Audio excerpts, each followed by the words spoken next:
À toutes et à tous, aujourd'hui on va parler de la réplication des virus à ARN et on va commencer par les virus du groupe 4, virus à ARN simple brin de polarité positive. On va prendre comme exemple la famille des Picornaviridae.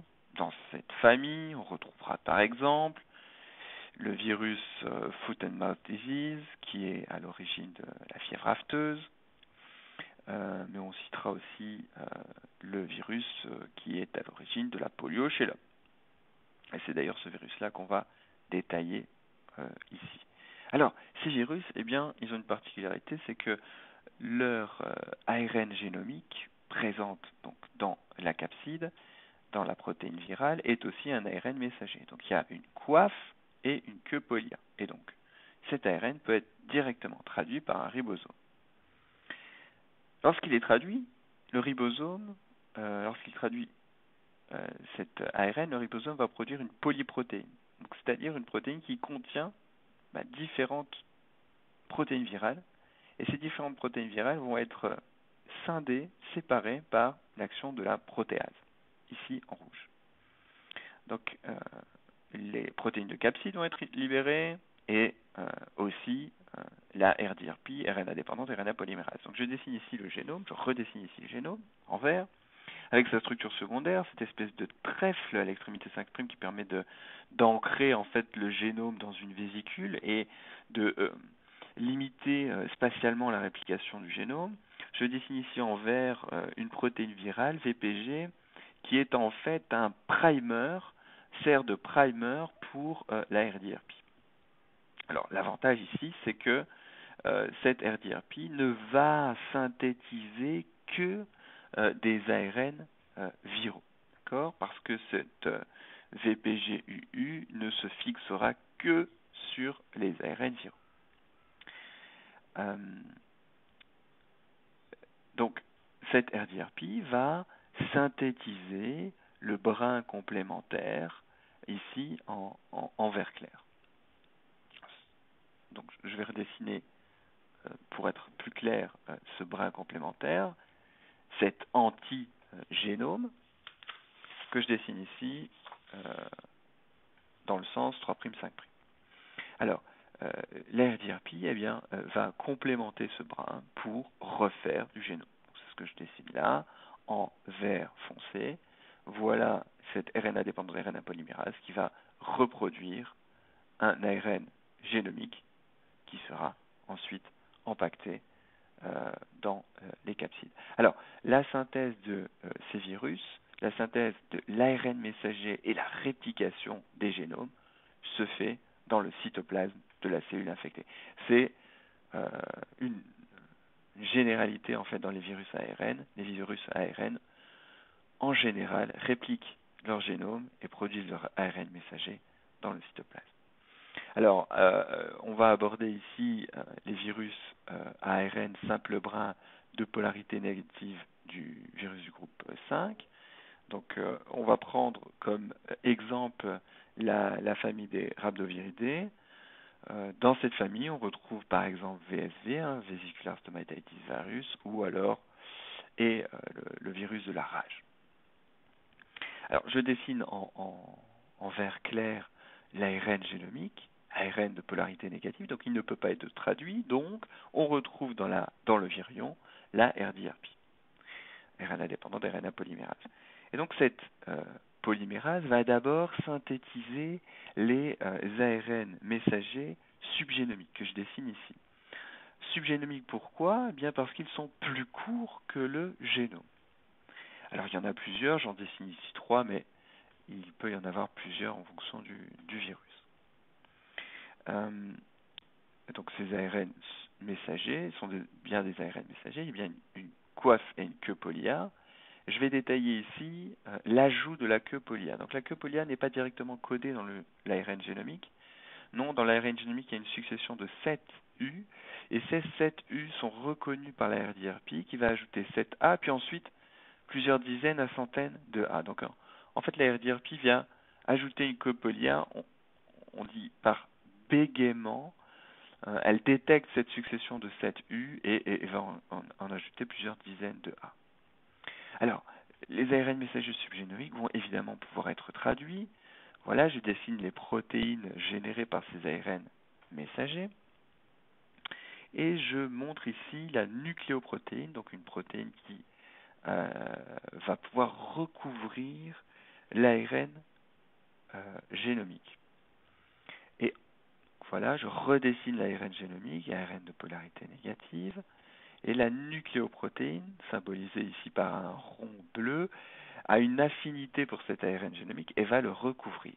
Et ce faisant, eh bien, il va forcer l'ARDRP à processer jusqu'à la fin, c'est-à-dire à ne plus s'arrêter, à ne plus synthétiser des ARN messagers subgénomiques, non, mais à produire un antigénome complet cette fois-ci.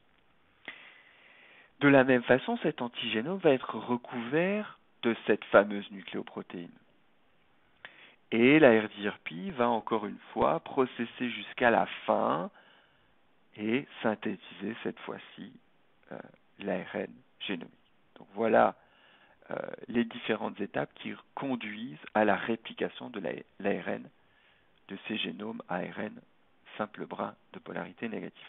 Donc il y a réellement un switch entre la synthèse de l'ARN messager, des ARN messagers je devrais dire, et la réplication, ce switch se faisant par l'accumulation de nucléoprotéines.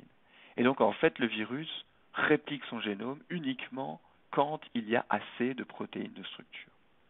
Et cette réplication se fait, encore une fois, dans le cytoplasme de la cellule infectée.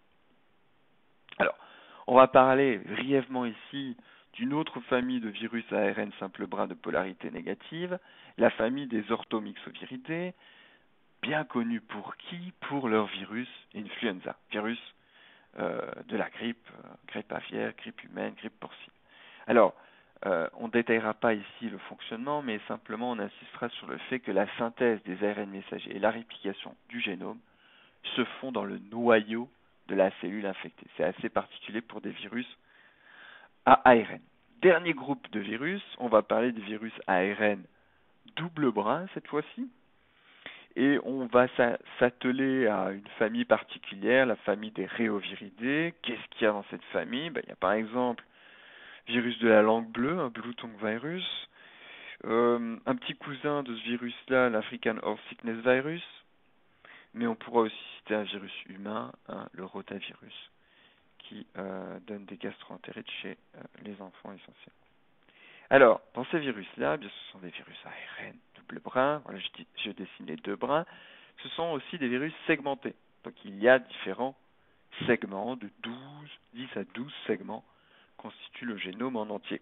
Évidemment, dans ces virus-là, il y a aussi l'ARDRP dans le virion.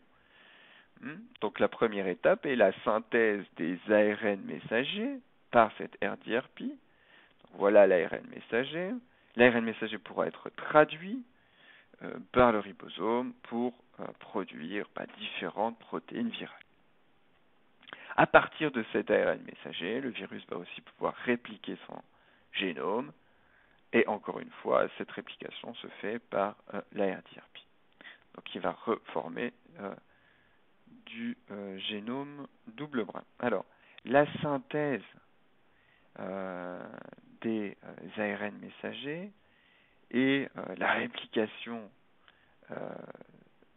des génomes de ces virus ARN double brin ne se fait pas, se fait en fait dans la capside interne qui, elle, se trouve dans le cytoplasme. C'est vraiment un cas particulier pour ces virus. Donc je dessine ici voilà, une capside, et la capside d'un réovirus, et en fait je dessine particulièrement la capside externe. Cette capside externe sera endocytosée et va être perdue lors de l'endocytose et relâchée dans le cytoplasme, non pas le génome directement, mais une capside interne, plus petite, toujours asymétrique, osaédrique. Et cette capside interne restera intacte dans le cytoplasme. Elle contient quoi? Elle contient le génome double brin et une RDRP. Cette enzyme va synthétiser des ARN messagers qui vont sortir de la capside, et ces ARN messagers vont coder pour des protéines de capside interne, de capside externe et d'autres RDRP. Les capsides internes vont s'assembler, former des capsides, des nouvelles capsides internes dans le cytoplasme de la cellule infectée. Des ARN messagers vont rentrer dans cette capside et des RDRP vont complémenter ces ARN messagers pour reformer des segments génomiques double brin. Cette capside interne sera in fine entourée par des protéines de la capside externe pour reformer des capsides externes et donc des virions complets qui ressortiront. Donc voilà, on voit ici les mécanismes de synthèse d'ARN messager et de synthèse de réplication d'ARN génomique pour les 3 groupes de virus ARN. Donc sont exclus ici les rétrovirus parce que leur mode de réplication est assez particulière. Voilà pour en tout cas la réplication des virus ARN.